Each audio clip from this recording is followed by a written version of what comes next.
नमस्कार, मैं हूं नरेश थपलियाल और आप देख रहे हैं सिद्धवली न्यूज़। आइए देखते हैं आज की संडे स्पेशल स्टोरी। लोकसभा चुनाव में कोटद्वार में बड़े बड़े नेता आए, अपने भाषण देकर चले गए। प्रत्याशियों ने भी खूब दावे किए, कोटद्वार की विकास की बातें की और लोगों ने भी उन पर विश्वास करके अपने मताधिकार का प्रयोग किया।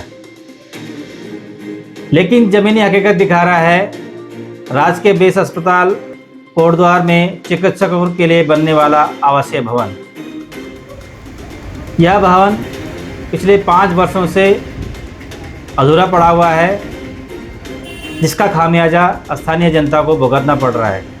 वर्ष 1998 में राजकीय बेस अस्पताल कोटद्वार में नेशनल हेल्थ मिशन के तहत चिकित्सकों के लिए आवासीय 3 टावरों का निर्माण स्वीकृत किया गया था। 2 टावरों का निर्माण तो किसी प्रकार पूरा हो गया, लेकिन पिछले 5 सालों से राजकीय बेस अस्पताल कोटद्वार के गेट के पास अधूरा पड़ा आवासीय भवन कोटद्वार के विकास को दर्शा रहा है। भवन के अधूरे कार्यों को पूरा करने के लिए 1 करोड़ 80 लाख रुपए की आवश्यकता थी, लेकिन विभागीय सुस्ती कहें या स्थानीय जनप्रतिनिधियों की लापरवाही कहें,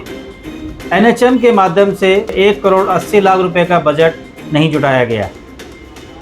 जिसका खामियाजा आज स्थानीय जनता भुगत रही है। बेस अस्पताल परिसर में चिकित्सकों के आवासीय भवन बनाने का एकमात्र उद्देश्य यह था कि इमरजेंसी के दौरान किसी को ज़रूरत पड़ने पर चिकित्सक तत्काल इमरजेंसी में पहुंच सकता था, लेकिन भवन निर्माण नहीं होने के कारण चिकित्सक अब अस्पताल के बाहर की कॉलोनियों में किराए पर रह रहे हैं। इमरजेंसी में मरीज के आने पर चिकित्सक तत्काल नहीं पहुंच पाते हैं, इसके कारण मरीजों को अपनी जान गंवानी पड़ती है।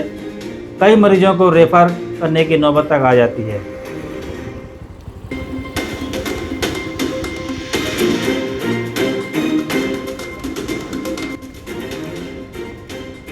देखिए, उत्तराखंड के अंदर बहुत सारे हॉस्पिटल हैं जहाँ पर बहुत बड़ी तादाद में पेशेंट आते हैं, मरीजों की संख्या ज़्यादा होती है, जहाँ पे डॉक्टरों की संख्या भी पर्याप्त होती है, लेकिन उनके आवासीय व्यवस्था न होने के कारण बहुत सारे डॉक्टर वहाँ नहीं आ पाते हैं और जिसकी वजह से जो मकसद एक हॉस्पिटल को खोलने का होता है वो जो है आधा अधूरा रह जाता है। इसी उद्देश्य से मैंने एक कार्य योजना बनाई थी संपूर्ण उत्तराखंड के लिए कि चाहे जितने भी बेस हॉस्पिटल हमारे हैं या जिला अस्पताल हमारे हैं, वहाँ पर अकोमोडेशन उसी कैंपस में अगर होगा तो डॉक्टर को किसी भी वक्त किसी भी समय आकस्मिक अगर ज़रूरत होती है किसी मरीज़ को तो वो तत्काल वहाँ पर उपलब्ध होगा। इसी तारतम्य में मैंने कोटद्वार में करीब 30 डॉक्टर्स के लिए प्राथमिक उसमें एक पैसा उपलब्ध कराया था कि 30 डॉक्टर जो है उसी परिसर में रहें, स्टाफ के लिए भी व्यवस्था थी। लेकिन पहला जो हमारी कोशिश थी कि डॉक्टर्स जो हम लोग बाहर से बुलाना पड़ता है क्योंकि घर किसी के दूर होते हैं, तो एक कंसेप्ट डेवलप किया था मैंने कि कैंपस के अंदर अगर डॉक्टर की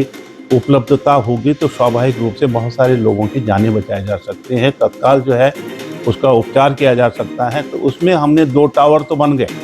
पैसा जो है 2015-16 में मैंने स्वीकृत किया और एक ऐसी एजेंसी से करवाया जिसका पैसा कभी भी लैप्स नहीं होता, यानी ख़त्म नहीं होता। एनएचएम, नेशनल हेल्थ मिशन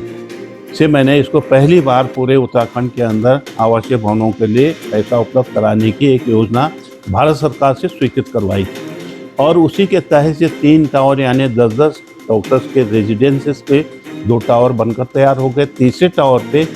आज ये बताया जा रहा है कि पिछले 5 साल में इन्होंने उसका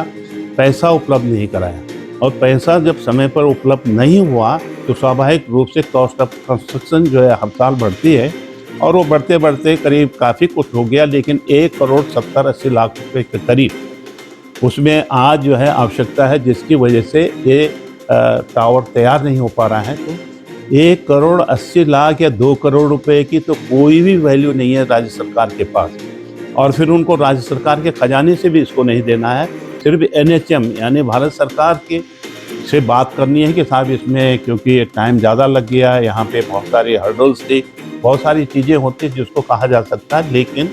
ये भी लापरवाही की एक पराकाष्ठा है कि देखते हुए कि इन 4-5 सालों में आप पैसा 2 करोड़ रुपए नहीं उपलब्ध करा पा रहे हैं, पैसा सैंक्शन है, वेरिएशन हो गया तो वो जो है एक्सेप्ट करते हैं, लेकिन इसके लिए जो है भारत सरकार से बात करनी होती है। और हमने जब भी बातें की तो हमको तो रिजल्ट बहुत सकारात्मक मिले। जिला चिकित्सा अधिकारी डॉक्टर प्रवीण कुमार की माने तो इस अधूरे भवन के निर्माण के लिए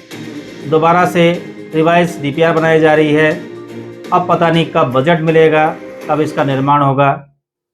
सवाल ये उठता है कि पिछले 5 सालों में विभाग ने अभी तक इसका रिवाइज डीपीआर क्यों नहीं बनाया और क्यों अभी तक इसको